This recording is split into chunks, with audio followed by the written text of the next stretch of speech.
Rural America is very impacted by rail rates, both on the ag side and the rural electric co-op side. Captive shipper is pretty simple. You just simply have no other choice. I've told Matt Rose, President and CEO of Burlington Northern, this isn't personal. This is business. It's kind of like riding a roller coaster. We're not opposed to BNSF making a profit. We are opposed to them making a dramatic profit on rural areas.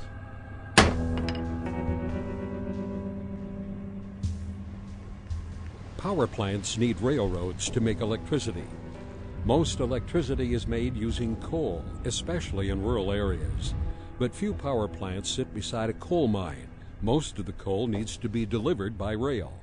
Take Laramie River Station, a Missouri Basin Power Project-owned, Basin Electric-operated plant near Wheatland, Wyoming.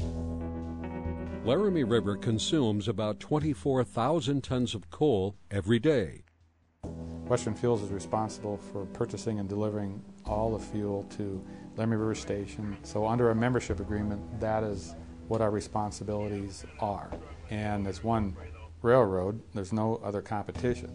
We couldn't get another railroad to serve the power plant. I mean, it's 90 miles away or something to the Union Pacific Railroad. The other alternate railroad isn't necessarily interested in serving the plant unless you built out to them. So essentially what we have in the West is a duopoly. You know, it's a monopoly where in the territory where they serve, but it's essentially a duopoly. That means Laramie River Station is a captive shipper.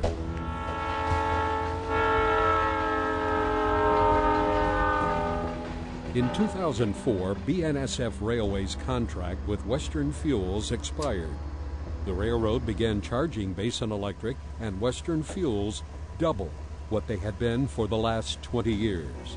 The fact is that this contract was profitable for Burlington Northern. It's not as if they were losing money on the contract. It's just that they thought that they should be making more money on the contract. Under the new rates, rural electric consumers would be paying $1 billion more over the next 20 years. Basin Electric and Western Fuels jointly took action at the Surface Transportation Board, and it's a federal agency that regulates rail rates. Politics were on Basin Electric's side. Governors signed a letter of support, so did senators and representatives and attorneys general. And when you lay those issues in front of the right policy-making people, decision-making people, you know, they see the wisdom. But that didn't mean winning a case with the STB was easy. The battle included building a railroad on paper, a standalone railroad. First of all, you decide at what points do you build, where do you start and where do you end this railroad. So you want to build from point A to point B. Then you have to go out and hire engineers, economists, accountants, design folks who can pull all of these pieces together in essence, a feasibility study for building that railroad. You have to basically build that all up in fantasy land, and then they review it and decide if that's a reasonable process and compare it to your actual situation. If the standalone railroad can ship at a lower rate than what the real railroad is charging, the STB would consider your case. However, once the team was well into creating a railroad, the STB decided that the formula they were using was inappropriate. So they came up with new rules and regulations. In essence, we ended up building the wrong railroad under their new rules. So we had to go back and redo that whole case over again at a great additional expense plus a long delay in decision-making process. Harper took the fake railroad to Congress, stacking pile upon pile of paper. I could still see Chairman Overstar's face. He said, "What is that in front of you?" And I explained. And he looked at his colleagues and he said, "There's the problem. You know, why should a shipper, why should a customer of a company have to go through that?"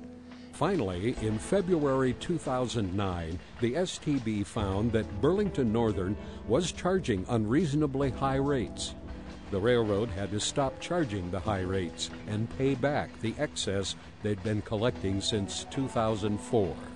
Western Fuels, Basin Electric, and the members of the Missouri Basin Power Project have spent close to $8 million on the case. The obligation to those consumers, whether they're, the farmers, ranchers, business people, small business people, they deserve to have the lowest cost.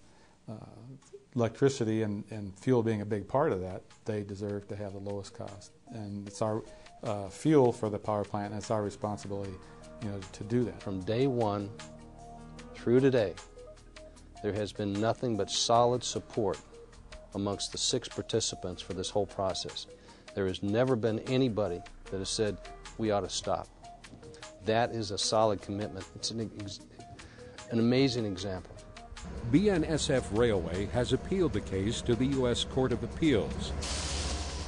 Congress is considering legislation that would reform the STB, giving future captive shippers a fair shake when faced with excessive railroad rates. We have never asked for preferential treatment. What we're asking for is fair and reasonable rates, fair and reasonable treatment in terms of our cycle times, which is the deliveries between the mine and the plant, back and forth. We want to be treated like a quality customer, just like any other customer of any other business wants to be treated.